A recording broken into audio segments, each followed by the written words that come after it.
ನಮಸ್ಕಾರ ರೀ ಎಲ್ಲರಿಗೂ. ತನ್ವೀಸ್ ಕಿಚನ್ಗೆ ಎಲ್ಲರಿಗೂ ಸ್ವಾಗತ. ಇವತ್ತಿನ ಈ ರೆಸಿಪಿ ಇನ್ಸ್ಟಂಟಾಗಿ ಕೇವಲ 5ರಿಂದ 10 ನಿಮಿಷದೊಳಗೆ ನಾವು ಆರಾಮಾಗಿ ಮಾಡ್ಕೊಳ್ಬೋದು. ಈ ರೆಸಿಪಿನ ಮಾಡೋಕೆ ಫಸ್ಟ್ ನಾನಿಲ್ಲೇ 1 ಕಪ್ನಷ್ಟು ಬಾಂಬೆ ರವಾನ ತೊಗೊಂಡೇನ್ರಿ. 1 ಕಪ್ ಬಾಂಬೆ ರವಾನ ಇವಾಗ ಒಂದು ಸಣ್ಣ ಮಿಕ್ಸಿ ಜಾರ್ ಒಳಗೆ ಸೇರಿಸ್ಕೊಳಕತ್ತೀನಿ. ಸೇಮ್ ಯಾವ ಕಪ್ನಾಗ ನಾವು ರವಾನ ತೊಗೊಂಡಿದ್ದೀವಲ್ಲ ಅದೇ ಕಪ್ನಾಗ 1 ಕಪ್ ಆಗುವಷ್ಟು ರವಕ್ಕೆ ನಾನಿಲ್ಲೇ ಅರ್ಧ ಕಪ್ ಆಗುವಷ್ಟು ಮೊಸರನ್ನ ತೊಗೊಂಡೇನ್ರಿ.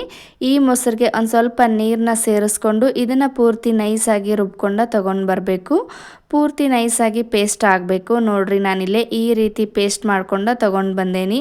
ಸ್ವಲ್ಪ ತರಿಯಾಗಿದ್ರೂ ನಡಿತೈತಿ. ನೀವು ಬಾಂಬೆ ರವಾ ಬದಲಿಗೆ ಬೇಕಿದ್ರೆ ಚಿರೋಟಿ ರವಾ ಮತ್ತು ಸ್ವಲ್ಪ ದಪ್ಪ ರವೆ ಇರ್ತೈತಲ್ಲ ಅದನ್ನು ಕೂಡ ಬೇಕಾದರೂ ಯೂಸ್ ಮಾಡ್ಕೊಳ್ಬೋದು. ನೋಡ್ರಿ ಈ ಕನ್ಸಿಸ್ಟೆನ್ಸಿ ಒಳಗೆ ನಾನಿಲ್ಲೇ ರುಬ್ಕೊಂಡು ತೊಗೊಂಡು ಬಂದೇನಿ. ಇವಾಗ ಇದನ್ನು ಒಂದು ಮಿಕ್ಸಿಂಗ್ ಬೌಲ್ಗೆ ನಾನಿಲ್ಲೇ ಸೇರಿಸ್ಕೊಳಕತ್ತೀನಿ. ಇದನ್ನು ನೀವು ಒಂದೇ ಸಲ ಜಾಸ್ತಿ ನೀರನ್ನ ಸೇರಿಸ್ಕೊಂಡು ಪೂರ್ತಿ ತಿಳುವಾಗಿ ಮಾಡ್ಕೊಳ್ಬಾರ್ದು. ನೋಡ್ರಿ ಇವಾಗ ಈ ಕನ್ಸಿಸ್ಟೆನ್ಸಿ ಒಳಗೆ ಇದು ರೆಡಿ ಆಗಬೇಕು. ಸ್ವಲ್ಪ ಇದು ಗಟ್ಟಿಯಾಗಿ ಇರಬೇಕು. ಈ ರೀತಿ ಎಲ್ಲ ನಾವು ರುಬ್ಬಿರ್ತಕ್ಕಂಥ ಪೇಸ್ಟನ್ನ ಒಂದು ಮಿಕ್ಸಿಂಗ್ ಬೌಲ್ಗೆ ಸೇರಿಸ್ಕೊಂಡಾಗಿಂದ ಇದೇ ಮಿಕ್ಸಿ ಜಾರ್ಗೆ ಒಂದು ಸ್ವಲ್ಪ ನೀರನ್ನ ಸೇರಿಸ್ಕೊಂಡು ಮತ್ತು ಅದೇ ನೀರನ್ನ ನಾನಿಲ್ಲೇ ಇದಕ್ಕೆ ಸೇರಿಸ್ಕೊಳಕತ್ತೀನಿ. ಇವಾಗ ಇದನ್ನು ಒಂದು ಸ್ಪೂನ್ ತಗೊಂಡು ನೀಟಾಗಿ ಮಿಕ್ಸ್ ಮಾಡ್ಕೊರಿ. ನೋಡ್ರಿ ಈ ರೀತಿಯಾಗಿ ಅದು ರೆಡಿ ಆಗಬೇಕು. ಅಕಸ್ಮಾತ್ ನಿಮ್ಗೆ ಮಿಕ್ಸಿ ಮಾಡ್ಕೊಳ್ಳೋದು ಇಷ್ಟ ಇಲ್ಲ ಅಂದ್ರೆ ನೀವು ಹಂಗೆ ರವೆ ಮತ್ತು ಮೊಸರನ್ನ ಸೇರಿಸ್ಕೊಂಡು ಸ್ವಲ್ಪ ನೀರನ್ನ ಸೇರಿಸ್ಕೊಂಡು ಇದನ್ನು ಈ ರೀತಿ ಪೇಸ್ಟ್ ಮಾಡಿಕೊಂಡ್ರು ನಡಿತೈತಿ. ಇವಾಗ ಇದಕ್ಕೆ ರುಚಿಗೆ ಎಷ್ಟು ಬೇಕೋ ಅಷ್ಟು ನೋಡ್ಕೊಂಡು ಉಪ್ಪನ್ನು ನಾನಿಲ್ಲೇ ಸೇರಿಸ್ಕೊಳಕತ್ತೀನಿ. ಇನ್ಸ್ಟಂಟಾಗಿ ಮಾಡಿರೋದ್ರಿಂದ ಒಂದು ಚಿಟಿಕೆಯಷ್ಟು ನಾನಿಲ್ಲೇ ಅಡುಗೆ ಸೋಡಾನ ಸೇರಿಸ್ಕೊಂಡು ನೀಟಾಗಿ ಇದನ್ನು ಈ ಹಿಟ್ಟಿನ ಜೊತೆ ಮಿಕ್ಸ್ ಮಾಡ್ಕೊಳಕತ್ತೀನಿ. ನೋಡ್ರಿ ಈ ರೀತಿ ನೀಟಾಗಿ ಮಿಕ್ಸ್ ಮಾಡ್ಕೊಂಡಾದ ನಂತರ ಇದನ್ನು ಒಂದು ಮುಚ್ಚಳನ ಮುಚ್ಚಿ ಒಂದು 5ರಿಂದ 10 ನಿಮಿಷ ನೆನೆಯೋದಕ್ಕೆ ಇಡಬೇಕಾಗ್ತೈತಿ. ಇದಕ್ಕೆ ಬೇಕಾಗಿರುವಂಥ ಮಸಾಲೆನ ರೆಡಿ ಮಾಡಿಕೊಂಡು ಬರೋತನ ಇದು ನೆನೆದ್ರೆ ಸಾಕು. ನೋಡ್ರಿ ಇವಾಗ ಈ ಕಡೆ ನಾನು ಸ್ಟವ್ನ ಆನ್ ಮಾಡಿಬಿಟ್ಟು ಒಂದು ಪಾತ್ರೆನ ಬಿಸಿ ಮಾಡೋಕ್ಕಿಟ್ಟು ಸ್ವಲ್ಪ ಪಾತ್ರೆ ಬಿಸಿ ಆದ ನಂತರ ಅದಕ್ಕೆ ಒಂದು 2ರಿಂದ 3 ಟೀ ಸ್ಪೂನ್ ಆಗುವಷ್ಟು ಅಡುಗೆ ಎಣ್ಣೆನ ಸೇರಿಸ್ಕೊಂಡೇನಿ. ಸ್ವಲ್ಪ ಅಡುಗೆ ಎಣ್ಣೆ ಕಾದ ನಂತರ ಇದಕ್ಕೆ 1 ಟೀ ಸ್ಪೂನಷ್ಟು ಉದ್ದಿನಬೇಳೆ ಮತ್ತು 1 ಟೀ ಸ್ಪೂನ್ ಕಡಲೆಬೇಳೆ, ಅರ್ಧ ಟೀ ಸ್ಪೂನ್ ಅಷ್ಟು ಸಾಸಿವೆ ಮತ್ತು ಅರ್ಧ ಟೀ ಸ್ಪೂನ್ ಅಷ್ಟು ನಾನಿಲ್ಲೇ ಜೀರಿಗೆನ ಸೇರಿಸ್ಕೊಂಡು ರುಚಿಗೆ ಎಷ್ಟು ಬೇಕೋ ಅಷ್ಟು ನೋಡಿಕೊಂಡು 1-2 ಆಗುವಷ್ಟು ಹಸಿ ಮೆಣಸಿನ್ಕಾಯಿನ ನಾನಿಲ್ಲೇ ಸೇರಿಸ್ಕೊಳಕತ್ತೀನಿ. ನೀವು ಹಸಿ ಮೆಣಸಿನ್ಕಾಯಿನ ಬೇಕಿದ್ರೆ ಸ್ಕಿಪ್ ಕೂಡ ಮಾಡ್ಕೊಳ್ಬೋದು. ಇವಾಗ ಇದೆಲ್ಲ ನೀಟಾಗಿ ಫ್ರೈ ಆದ ನಂತರ ಊರಿನ ಪೂರ್ತಿಯಾಗಿ ಆಫ್ ಮಾಡಿಬಿಟ್ಟು ನಾವು ರೆಡಿ ಮಾಡಿ ಇಟ್ಕೊಂಡಂಥ ಹಿಟ್ಟಿಗೆ ನಾನಿಲ್ಲೇ ಇದನ್ನು ಸೇರಿಸ್ಕೊಳಕತ್ತೀನಿ. ಇದಕ್ಕೆ ನೀವು ಎಕ್ಸ್ಟ್ರಾ ಏನಾದರೂ ವೆಜಿಟೇಬಲ್ಸ್ ಬೇಕಿದ್ರೆ ಅದನ್ನು ಕೂಡ ಆ್ಯಡ್ ಮಾಡ್ಕೊಳ್ಬೋದು. ಇಲ್ಲ ಅಂದ್ರೆ ಹಸಿ ಮೆಣಸಿನ್ಕಾಯಿ ಬೇಡ ಅಂದ್ರೆ ಅದನ್ನು ಸ್ಕಿಪ್ ಕೂಡ ಮಾಡ್ಕೊಳ್ಬೋದು. ಇವಾಗ ನೋಡ್ರಿ ಈ ರೀತಿ ನಾವು ರೆಡಿ ಮಾಡಿ ಇಟ್ಕೊಂಡಂಥ ಹಿಟ್ಟಿಗೆ ಇದನ್ನು ನೀಟಾಗಿ ಸೇರಿಸ್ಕೊಂಡು ನೀಟಾಗಿ ಹಿಟ್ಟಿನ ಜೊತೆ ಮಿಕ್ಸ್ ಮಾಡ್ಕೊರಿ.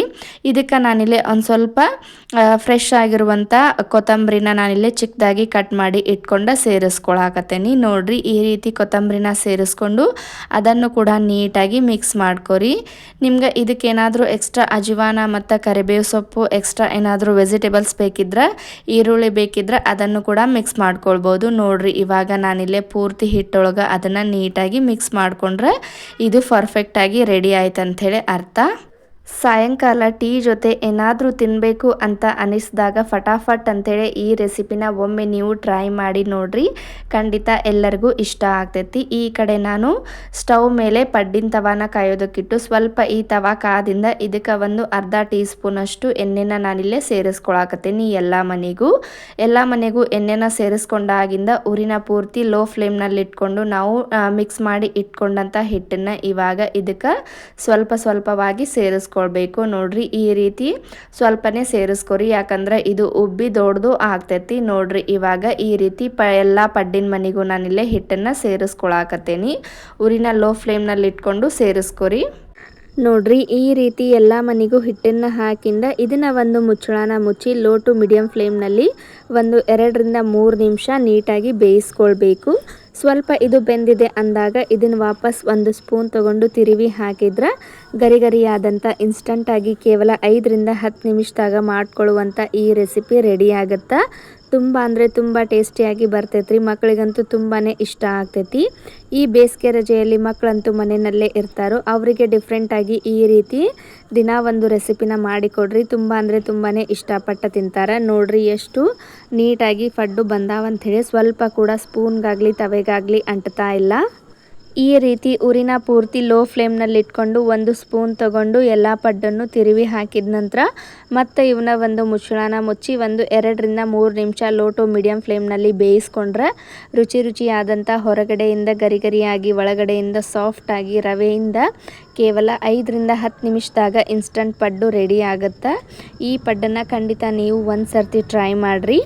ನೋಡ್ರಿ ಪಡ್ಡು ಎಷ್ಟು ಪರ್ಫೆಕ್ಟಾಗಿ ಬಂದಾವಂಥೇಳಿ ಸ್ವಲ್ಪ ಕೂಡ ಸ್ಪೂನ್ಗಾಗಲಿ ಪಡ್ಡು ತವಾಗಾಗಲಿ ಇದು ಅಂಟ್ತಾ ಇಲ್ಲ.